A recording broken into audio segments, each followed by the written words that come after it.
Hello everyone, welcome back to my channel Priyanka lifestyle. কেমন আছো তোমরা সবাই? আশা করি সবাই ভালো আছো।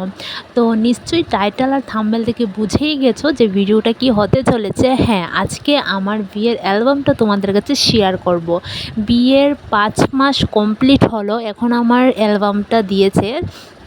তো চলো বেশি কথা না বলে তোমাদেরকে আমার বিয়ের অ্যালবামটা শেয়ার করে, আর যারা যারা নতুন আছো অবশ্যই চ্যানেলটা সাবস্ক্রাইব করো, আর যারা যারা আমার রেগুলার আমার ভিডিও দেখো তারা অবশ্যই প্রথমে একটা লাইক দিয়ে একটা কমেন্ট করো, যাতে তোমাদের ভিডিওগুলো আমি দেখার সুযোগ পাই। তো চলো ভিডিওটা স্টার্ট করি। যারা যারা আমার ভিডিও ফুল ওয়াচ করে দেখবে, আমি কিন্তু তাদের সবার ভিডিও ফুল ওয়াচ করে দেখি, ঠিক আছে? তো ঝটফট যারা যারা দেখছো অবশ্যই প্রথমে একটা লাইক দিয়ে একটা কমেন্ট করো, যাতে তোমাদের কমেন্টের ভিত্তিতে আমি তোমাদের ভিডিওগুলো দেখে আসতে পারি। আর যারা যারা নতুন আমার চ্যানেলে এসেছো অবশ্যই সাবস্ক্রাইব করে রাখবে চ্যানেলটা। দেখো আমার কিন্তু প্রচণ্ড কাশি, ঠিক আছে? শরীরটা একটু খারাপ, তবুও ভয়েস ওভারটা একটু ম্যানেজ করে নিও। তো ভিডিওটা কিন্তু আমি অনেক দিন আগে করে রেখেছিলাম, কিন্তু শরীরটা খারাপ হওয়ার কারণে আমি কিন্তু ভিডিওটা দিতে পারছি না ভয়েস ওভার করে।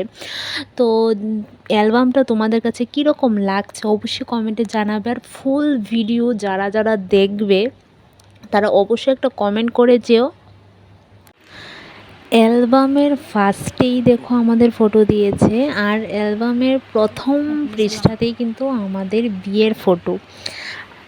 লেখাগুলো কিন্তু অনেকটা সুন্দর দিয়েছে। যারা যারা আমার বিয়েতে ফটোশ্যুট করেছিল, যারা ক্যামেরাম্যান ছিল তারা খুবই ভালো ছিল, আর অনেক সুন্দর করে তারা ফটো তুলে দেয়। আমার কিন্তু এই লুকটা দেখতে পাচ্ছ, এটা কিন্তু আশীর্বাদের লুক। তো আশীর্বাদের লুকটা কীরকম হয়েছে অবশ্যই কমেন্টে জানাবে। আর এটা হচ্ছে আমার হাজব্যান্ড, যেটা আশীর্বাদের দিন এসেছিল শুধুমাত্র কয়েকটা ফটো তোলার জন্য। 10 বছর যে ওর সাথে কীভাবে রিলেশন করেছি নিজেই বুঝতে পারি না। মানে 10টা বছর রিলেশন করার পর কিন্তু আমাদের বিয়েটা হয়েছে। মানে 10 বছরে কিন্তু আমাদের অনেক ঝগড়া হয়েছে, অনেক, ঠিক আছে? প্রচুর ঝগড়া হয়েছে, কথায় কথায় ঝগড়া লাগতাম। তো এই ঝগড়া লাগার পর মনে হতো যে ওর সাথে আর কোনো দিনও কথা বলবো না, ও ভালো না। আর যখন মানে সুন্দর করে একটা কথা বলতো, যখন মিলতাম আর কি, তখন মনে হতো যে ওকে ছাড়া বাঁচবো না, এরকমই মানে একটা রিলেশন ছিল। তো কোনো দিন ভাবিনি যে এটা পূর্ণতা পাবে। তো যেভাবে হোক পূর্ণতা করার অনেক চেষ্টা করেছি, তো ফাইনালি সাকসেস হলো। তো দেখো টাকা কম ইনকাম করুক তাতে কোনো ম্যাটার করে না, কিন্তু মানুষটা যদি ভালো হয় সারা জীবন কিন্তু সুখে শান্তিতে সংসারটাও করা যায়, তাই না? তো তোমরা আশীর্বাদ করো যাতে ভালোভাবে সংসার করতে পারি, ও যাতে ভালো থাকে, আমিও যাতে ভালো থাকি।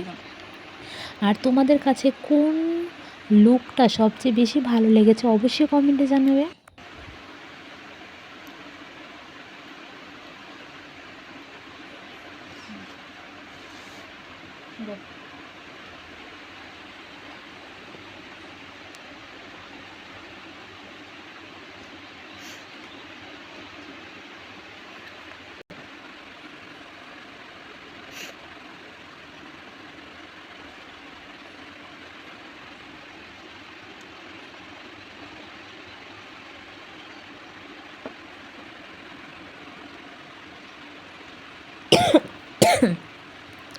তো দেখতেই পারছো এখানে গায়ে হলুদের আমরা সব ভাই বোনরা মিলে একটা ফটো তুলেছিলাম, আর এখানে তো সবার ফটো আছেই।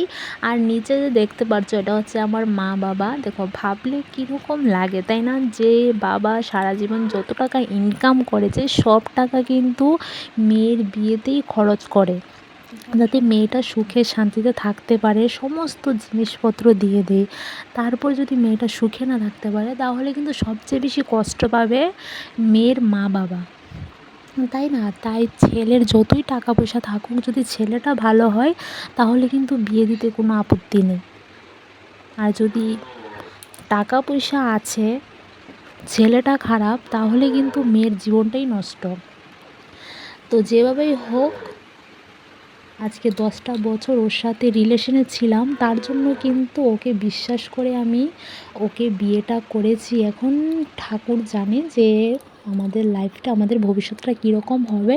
আর অবশ্যই তোমরা সবসময় পাশে থাকবে, তাহলে আরেকটু ভালো করে ভিডিও করার সাহস পাবো।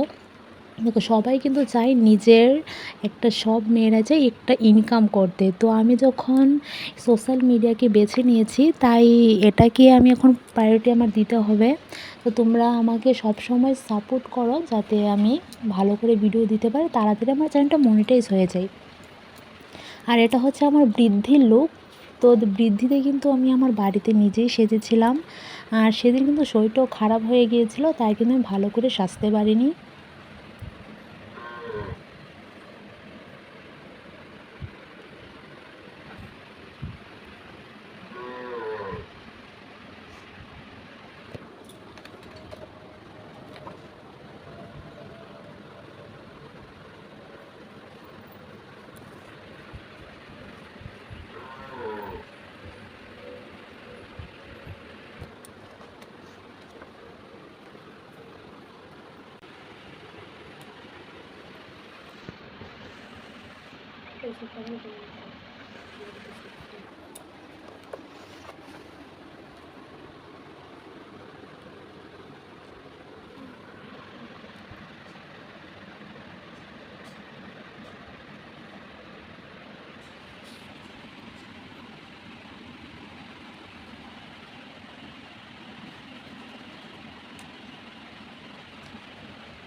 দেখতে দেখতে ফটোও শেষ হয়ে গেল। তো তোমাদের কাছে ভিডিওটা কীরকম লাগলো অবশ্যই কমেন্টে জানাবে। তো আজকের জন্য এতটুকুই, দেখা হচ্ছে আবার পরের ভিডিওতে। চলো টাটা, বাই।